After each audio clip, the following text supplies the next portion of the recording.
Namaste Tourism Fellows, welcome to Tea for Tourism, your perfect teaching companion. आज हम unit 1 के दो बहुत इम्पॉर्टेंट टॉपिक्स कवर करेंगे। Need for measurement of tourism, interdisciplinary approaches. In slides को ध्यान से देखिए क्योंकि ये आपके यूजीसी नेट 2026 प्रेपरेशन के लिए हाई यील्ड नोट्स हैं। तो चलिए शुरू करते हैं। पहले बात करते हैं need for measurement of tourism. सबसे पहले एक बहुत फेमस कोट याद रखिए, if you can't measure it you cannot manage it. Tourism management के कंटेक्स्ट में एक बहुत ही गहरी बात है ये, जिसका सीधा मतलब है कि डेटा और स्टैटिस्टिक्स के बिना प्लानिंग नामुमकिन है। टूरिज्म स्टैटिस्टिक्स सिर्फ नंबर नहीं है, ये एक स्ट्रेटेजिक टूल है मैनेजमेंट के लिए। बिना मेजरमेंट के हम सिर्फ अंदाज़ा या गैस लगा सकते हैं। अगर हमें पता ही नहीं है कि पिछले साल कितने फॉरेन टूरिस्ट आए थे, तो हम ये कैसे डिसाइड करेंगे कि इस साल कितने होटल्स या बसेस की ज़रूरत पड़ेगी। मेजरमेंट हमें हार्ड एविडेंस देता है पॉलिसी बनाने के लिए। टूरिज्म एक कंपोजिट इंडस्ट्री है जो ट्रांसपोर्ट, फूड और स्टे का मिक्सचर है। अगर हम इसे मेजर करते हैं जैसे जीडीपी में कंट्रीब्यूशन, फॉरेन एक्सचेंज अर्निंग्स, तभी हमें पता चलेगा कि इंडस्ट्री सही डायरेक्शन में ग्रो कर रही है या नहीं कर रही। हर डेस्टिनेशन की एक कैरिंग कैपेसिटी होती है। अगर हम विजिटर की संख्या मेजर नहीं करेंगे तो ओवर टूरिज्म की वजह से वहाँ की एनवायरनमेंट और कल्चर तबाह हो सकते हैं। अगर हम मनाली का एग्जाम्पल ले तो बेस्ट रहेगा। मनाली के रोहतांग में हर साल बहुत से टूरिस्ट घूमने आते हैं। उधर के एनवायरनमेंट को काफ़ी फ़र्क पड़ा और लोकल्स में भी थोड़ा चिड़चिड़ापन आया ओवर टूरिज्म की वजह से। इस स्थिति को सुधारने के लिए वहाँ पर लिमिट्स की गाड़ियों को भेजना शुरू किया है ताकि उस जगह पर ज़्यादा स्ट्रेस ना पड़े, वहाँ की प्रकृति भी बची रहे और टूरिज्म भी चलता रहे। इसीलिए मेजरमेंट करना ज़रूरी है। मेजरमेंट हमें बताता है कि कब, बस अब और नहीं कहने का वक्त आ गया है। टूरिज्म से होने वाला मल्टीप्लायर इफेक्ट, इस टर्म को भी मैं पिछले सेशन में कवर करा चुकी हूँ। मल्टीप्लायर इफेक्ट ये तभी काम करता है जब हम लीकेज यानी जो हमारा पैसा है इकोनॉमी से बाहर जा रहा है को ट्रैक करें। अगर हमें मेजरमेंट से पता चले कि हमारे देश का पैसा बाहर जा रहा है, तभी हम उसे मैनेज करके लोकल इकोनॉमी में रोक सकते हैं। तो चलिए अब हम इसे आगे पढ़ते हैं कि why measure tourism, why we need to measure tourism. जैसे कि मैं इसे पहले ही बता चुकी हूँ कि जो टूरिज्म है वो कंपोजिट नेचर का होता है। ये कोई एक इंडस्ट्री नहीं है, बल्कि ये मिक्सचर है ट्रांसपोर्ट, स्टे, फूड, बेवरेजेस, इन सब का एक फ्रेगमेंटेड मिक्स है। दूसरा है डाटा ड्रिवन पॉलिसी के लिए। मेजरमेंट ज़रूरी है डाटा ड्रिवन पॉलिसी के लिए। ठीक है, गवर्नमेंट को बजट एलोकेट करना होता है और इसके लिए इन्हें चाहिए होते हैं हार्ड एविडेंस, तो इसीलिए मेजरमेंट करना ज़रूरी है। इसके साथ ही इनविजिबल एक्सपोर्ट यानी फॉरेन करेंसी के फ्लो को आइडेंटिफाई करने और ईयर ऑन ईयर ग्रोथ को मॉनिटर करने के लिए मेजरमेंट ज़रूरी है टूरिज्म में। आगे हम देखते हैं मेजरमेंट कैसे ज़रूरी है। तो पहला हम देखते हैं इकोनॉमिक जस्टिफिकेशन। इकोनॉमी पर इसका असर समझने के लिए मेजरमेंट हेल्प करता है। जीडीपी कंट्रीब्यूशन, नेशनल इनकम में टूरिज्म का डायरेक्ट शेयर कितना है। जीडीपी कंट्रीब्यूशन का मतलब होता है कि नेशनल इनकम में टूरिज्म का डायरेक्ट शेयर कितना है, तो ये मेजर करता है। इसीलिए हमें मेजरमेंट करना ज़रूरी है ताकि हम समझ पाए कि जो हमारी नेशनल इनकम है, नेशनल इनकम में टूरिज्म कितना परसेंट डायरेक्ट शेयर दे रहा है। उसके बाद है foreign exchange earning. Inbound tourism से बैलेंस ऑफ पेमेंट में कितनी हेल्प मिल रही है। Balance of payment. तो बैलेंस ऑफ पेमेंट को आप इंडिया का नेशनल पासबुक समझ लीजिए। जैसे कोई विदेशी टूरिस्ट यानी फॉरेन टूरिस्ट इंडिया आता है और वो यहाँ पर पैसे खर्च कर रहा है, तो उसे हम कहते हैं इनबाउंड टूरिज्म। हमने पिछले सेशन में इनबाउंड टूरिज्म पढ़ा है, जो कि फॉरेन एक्सचेंज अर्निंग का एक सोर्स है। तो बैलेंस ऑफ पेमेंट हुआ क्रेडिट, एक तरह से क्रेडिट कि जो विदेशी टूरिस्ट इंडिया आ रहे हैं और जो इंडिया में पैसा खर्च कर रहे हैं, तो उसे हम कहेंगे इनबाउंड टूरिज्म, जो कि बैलेंस ऑफ पेमेंट में एक क्रेडिट एंट्री होती है, यानी प्लस एंट्री होती है कि हमारे देश में कितना पैसा आया। क्योंकि देश में फॉरेन करेंसी आ रही है, तो उससे क्या होगा, हमारे देश की इकोनॉमी को फायदा हो रहा है। और सबसे इम्पॉर्टेंट है द मल्टीप्लायर इफेक्ट।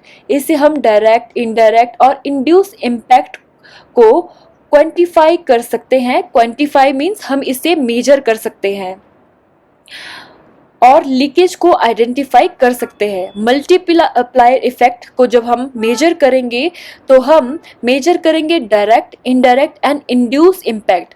हमारी डायरेक्ट जॉब्स कितनी आ रही है, इनडायरेक्ट जॉब्स कितनी आ रही है, या इससे इंड्यूस्ड इम्पैक्ट क्या हो रहा है, और हम इसी से आइडेंटिफाई करेंगे leakage, where money leaves the local economy. Multiplier effect का मतलब होता है, ये मैं आपको की टर्म पिछली बार पढ़ा चुकी हूँ, मैं दोबारा से रिपीट करती हूँ। द मल्टीप्लायर इफेक्ट का मतलब होता है कि टूरिज्म से होने वाली इनकम सिर्फ एक बार इकोनॉमी में नहीं आती है, बल्कि वो बार बार सर्कुलेट होती है, और इसी सर्कुलेशन को हम 3 पार्ट में क्वांटिफाई करते हैं, यानी मेजर करते हैं। ठीक है, डायरेक्ट, इनडायरेक्ट और इंड्यूस्ड इम्पैक्ट। इन तीनों इम्पैक्ट को समझने के लिए हम वही फॉरेन टूरिस्ट वाला एग्जाम्पल लेते हैं। डायरेक्ट इम्पैक्ट, जब एक टूरिस्ट इंडिया आता है और सीधा किसी होटल, रेस्टोरेंट या टैक्सी वाले को पैसा देता है, तो ये कहलाएगा हमारा डायरेक्ट इम्पैक्ट। ये वो पैसा है जो फ्रंटलाइन टूरिज्म बिजनेसेस को मिलता है। उसके बाद है इनडायरेक्ट इम्पैक्ट। अब वो होटल वाला उस पैसे को आगे खर्च करेगा अपनी ज़रूरतों के लिए, जैसे कि वो लोकल फार्मर से सब्जी खरीदेगा या लॉन्ड्री वाले को पैसा देगा। तो ये पैसा जो उसने टूरिस्ट से कमाया था, वो इनडायरेक्ट तौर पर आगे अपनी ज़रूरतों को पूरा करने के लिए देगा। जैसे कि हमने ये लोकल फार्मर वाला एग्जाम्पल दिया था, ये टूरिज्म सप्लाई चेन का असर है। ठीक है, ये हो गया आपका इनडायरेक्ट इफेक्ट। उसके बाद आता है आपका इंड्यूस्ड इम्पैक्ट। जब उस होटल के वेटर या उस लोकल फार्मर को उनकी सैलरी मिलती है, तो वो उस पैसे से अपने घर का राशन खरीदते हैं या बच्चे की स्कूल की फीस भरते हैं। ये हाउस होल्ड स्पेंडिंग का असर है। इंड्यूस्ड इम्पैक्ट होता है प्रेरित प्रभाव। आपको इसे याद रखना है, आगे जब हम इकोनॉमिक्स वाली आगे टर्म पढ़ेंगे तो ये बहुत काम आएगा। उसके बाद है आइडेंटिफाइंग लीकेज।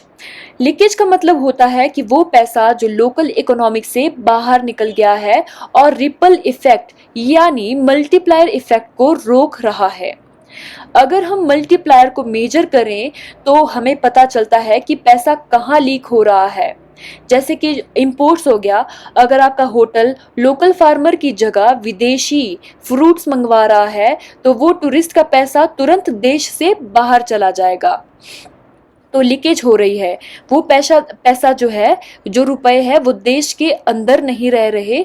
हम विदेशी फ्रूट्स मंगा रहे हैं, तो वो पैसा बाहर देश को चला जाएगा, यानी लीकेज हो रहा है। उसके बाद है, अगर होटल किसी बड़ी फॉरेन चेन का है और वो सारा प्रॉफिट अपने देश वापस भेज रहा है, तो इसे कहते हैं हम रिपार्टीशन ऑफ प्रॉफिट्स। यानी जैसे आप इंटरनेशनल चेन्स देखते हैं, मैरियट हो गया या फिर कोई भी इंटरनेशनल चेन हो गई जो कि इंडिया की नहीं है, तो क्लब महिंद्रा या फिर कुछ ऐसा वैसा हो गया। मुझे अभी विदेशी कंपनीज के नाम नहीं आ रहे हैं। तो आपने देखना है कि कोई भी विदेशी कंपनी, कोई भी फ्रेंचाइजी अगर यहाँ पर है, तो वो यहाँ से पैसा कमाकर पैसा इंडिया की इकोनॉमी में भी आ रहा है, पर वो रीपार्ट हो रहा है, थोड़ा सा लीकेज होके वो विदेशों में ही वापस जा रहा है। तो ये इसे मेजर करने के लिए भी कितना पैसा कहाँ आ रहा है, कहाँ जा रहा है, तो इसके लिए भी मेजरमेंट करना टूरिज्म में ज़रूरी है। टूरिज्म से टोटल कितनी जॉब्स जनरेट हुई, डायरेक्ट इनडायरेक्ट इंड्यूस्ड, देश को कितना फ़ायदा हुआ, कितना पैसा बाहर चला गया। याद रखिए, जितनी ज़्यादा लीकेज होगी, मल्टीप्लायर इफेक्ट उतना ही कम होगा। इसीलिए हम मेजरमेंट करते हैं ताकि प्लगिंग द लीकेज की स्ट्रेटेजी बना सकें। नेक्स्ट है हमारा planning and infrastructure development. Tourism management में प्लानिंग का मतलब सिर्फ बिल्डिंग्स बनाना नहीं होता है, बल्कि आने वाले कल की तैयारी करना होता है। इसके लिए ये 3 पिलर सबसे ज़्यादा ज़रूरी है। पहला है डिमांड फोरकास्टिंग, मांग का अनुमान लगाना। मेजरमेंट से हमें पास्ट ट्रेंड का पता चलता है, जिसे हम फ्यूचर प्रिडिक्ट कर सकते हैं। पहला है जैसे पीक सीजन, हम प्रिडिक्ट करते हैं पीक सीजन, लीन सीजन, ठीक है। और जब हमें ये चीज़ें पता होगी तो हम मांग का अनुमान लगा सकते हैं। हम मार्केट में क्या डिमांड है उसका हम पहले ही अनुमान लगा सकते हैं।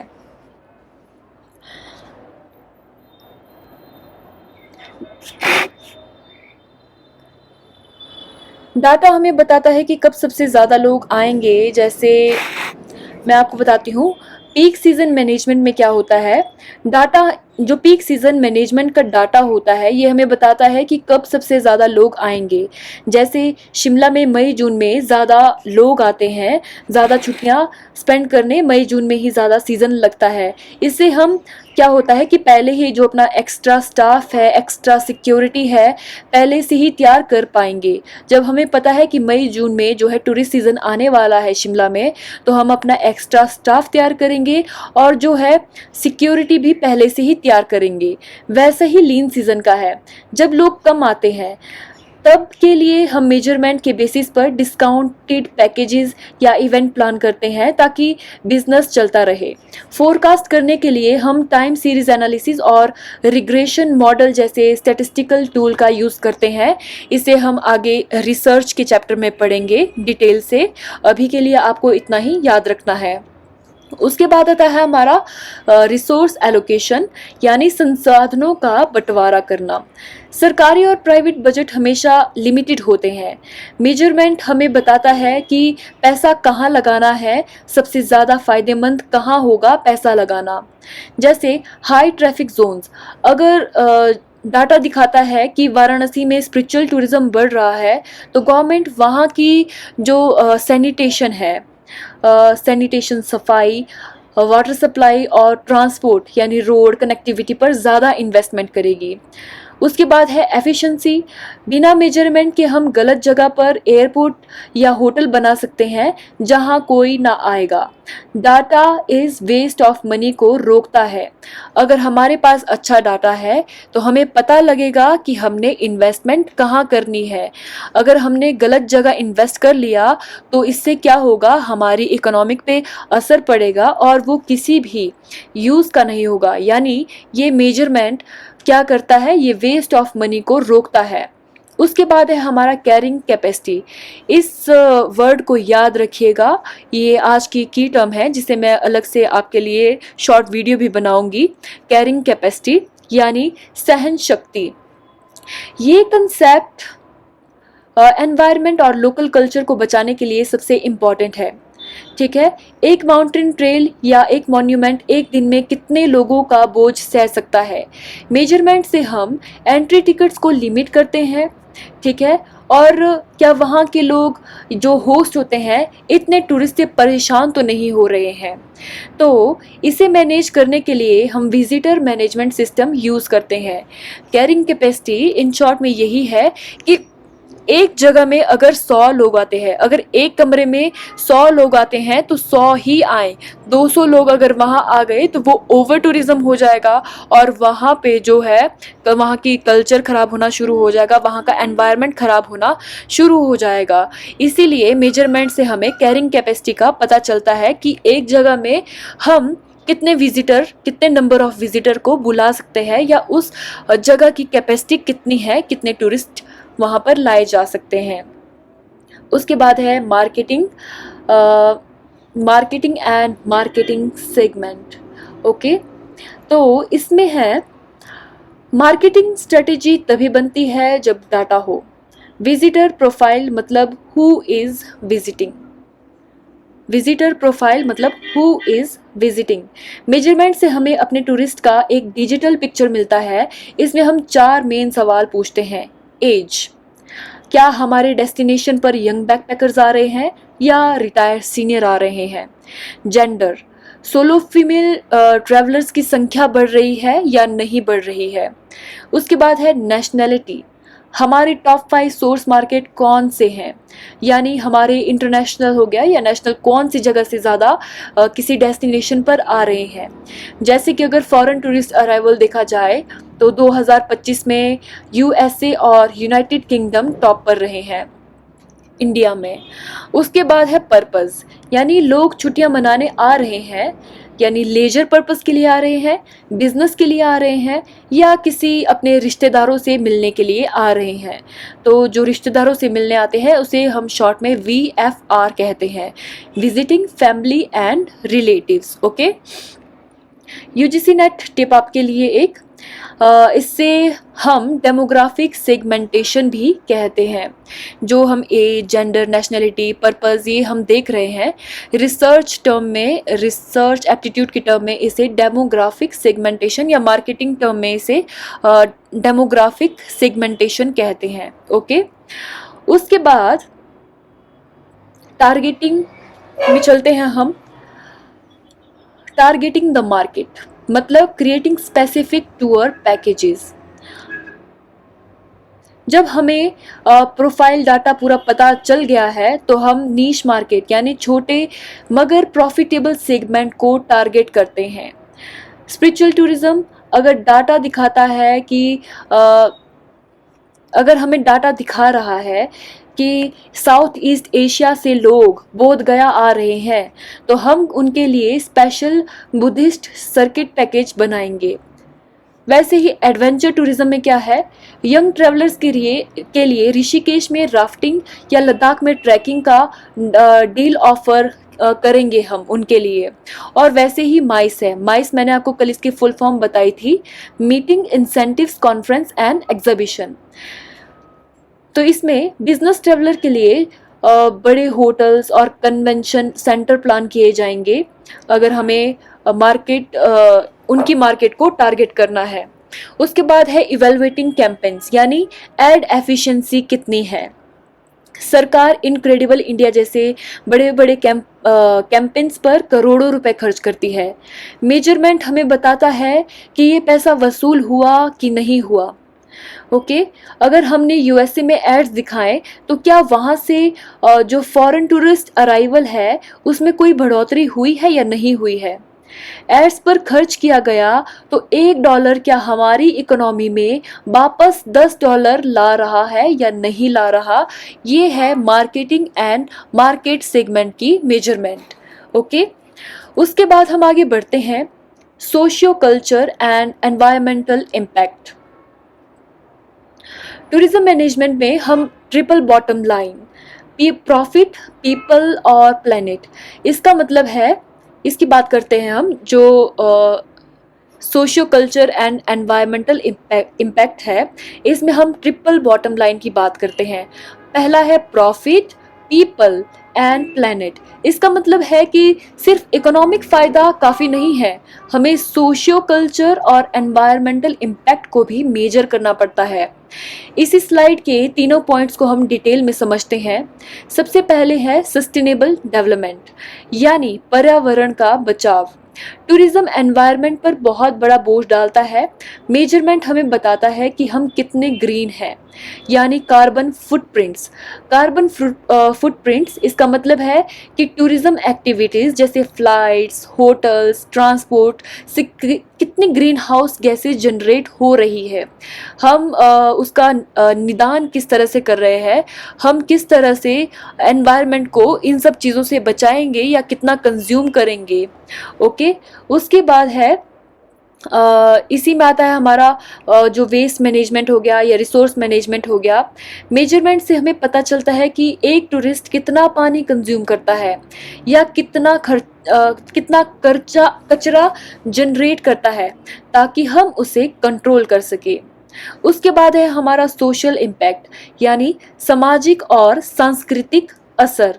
टूरिज्म सिर्फ बिल्डिंग पर नहीं बल्कि वहाँ के रहने वाले लोगों और उनकी कल्चर पर भी असर डालता है। क्या टूरिज्म लोकल क्राफ्ट्स और फेस्टिवल को जिंदा रख रहा है? क्या टूरिज्म में ये किसी भी तरह से क्राफ्ट और फेस्टिवल को रिवाइव कर रहा है, या उन्हें सिर्फ दिखावे के लिए सस्ता बना रहा है? जब वो दिखावे के लिए सस्ता बनाता है तो उसे कहते हैं हम कमोडिफिकेशन।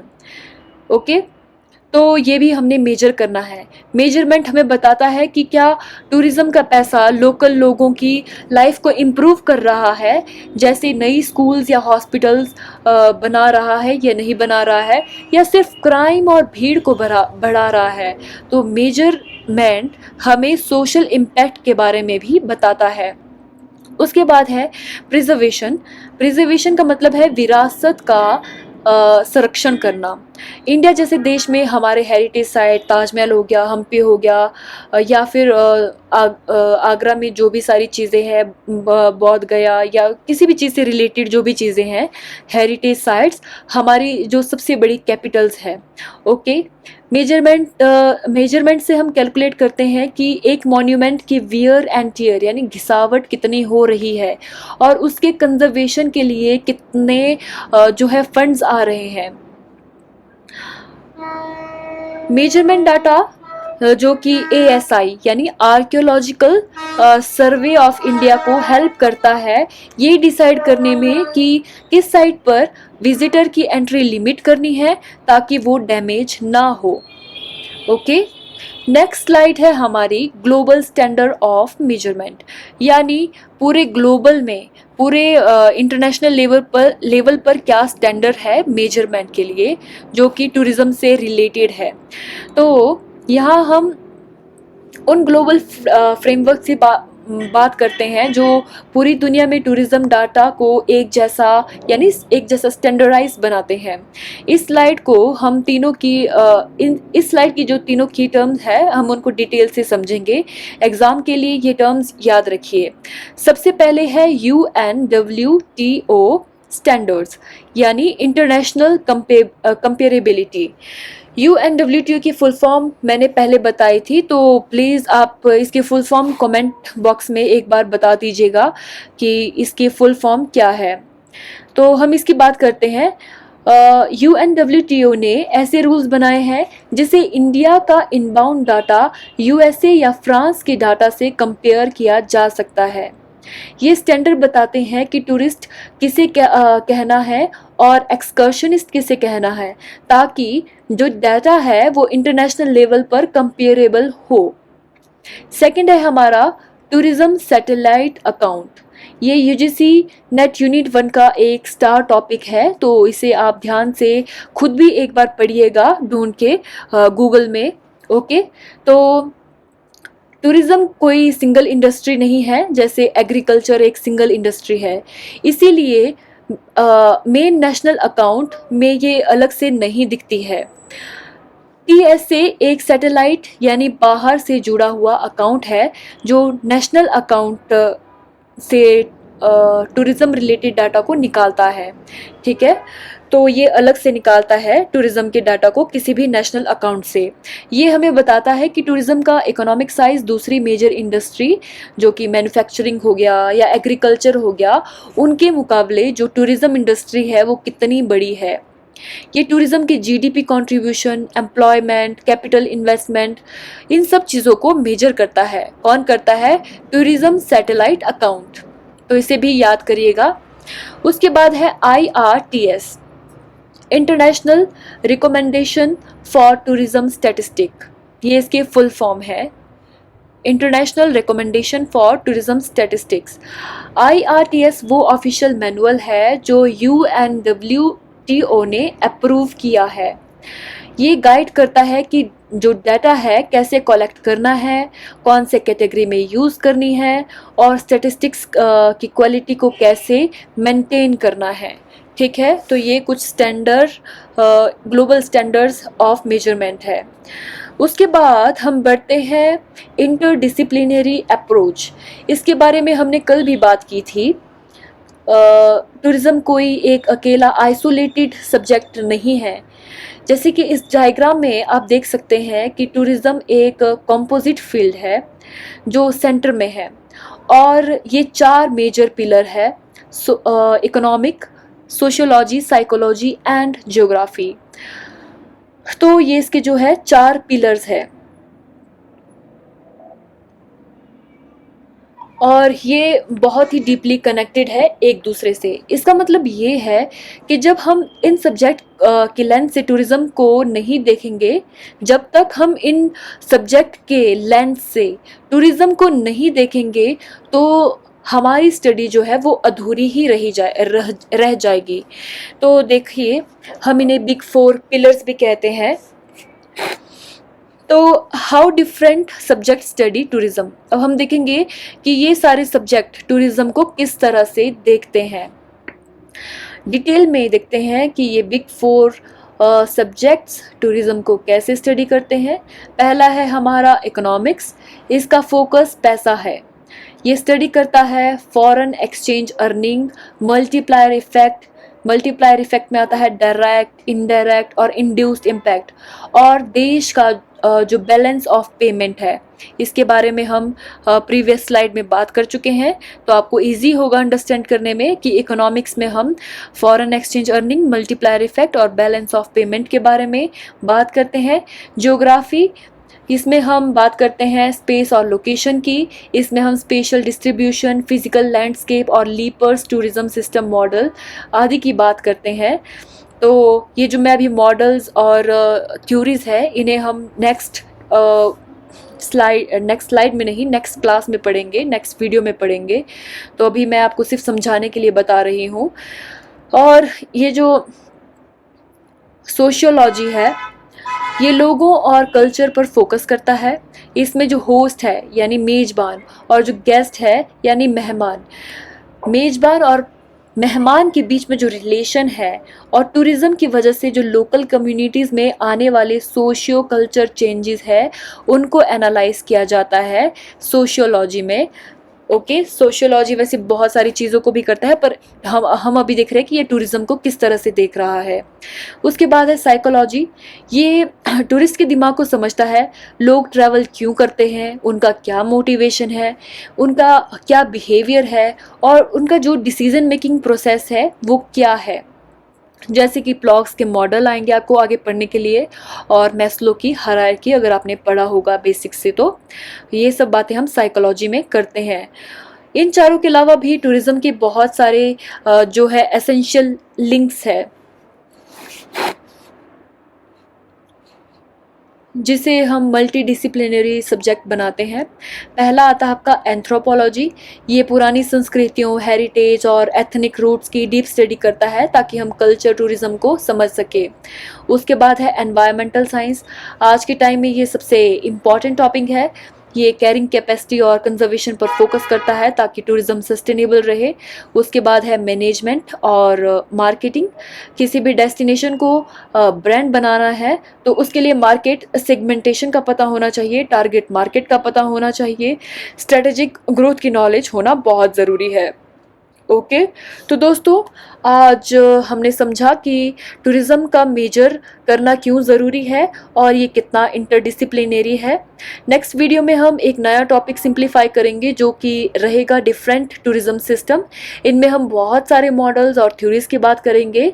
अगर आपको MCQ और PYQ लगाने हो तो आप UGC नेट टूरिज्म 093 चैनल में जुड़ सकते हैं। यहाँ आपको डेली के MCQ एंड PYQ प्रैक्टिस करने को मिल जाएंगे। ये हमारा व्हाट्सएप चैनल है, इसे ज़रूर ज्वाइन कीजिएगा। और अगर आपको की टर्म्स वाली शॉर्ट्स वीडियो चाहिए होगी तो यूट्यूब के शॉर्ट्स में आ जाएंगी, और इंस्टाग्राम में जुड़े रहने के लिए इंस्टाग्राम को फॉलो कीजिएगा।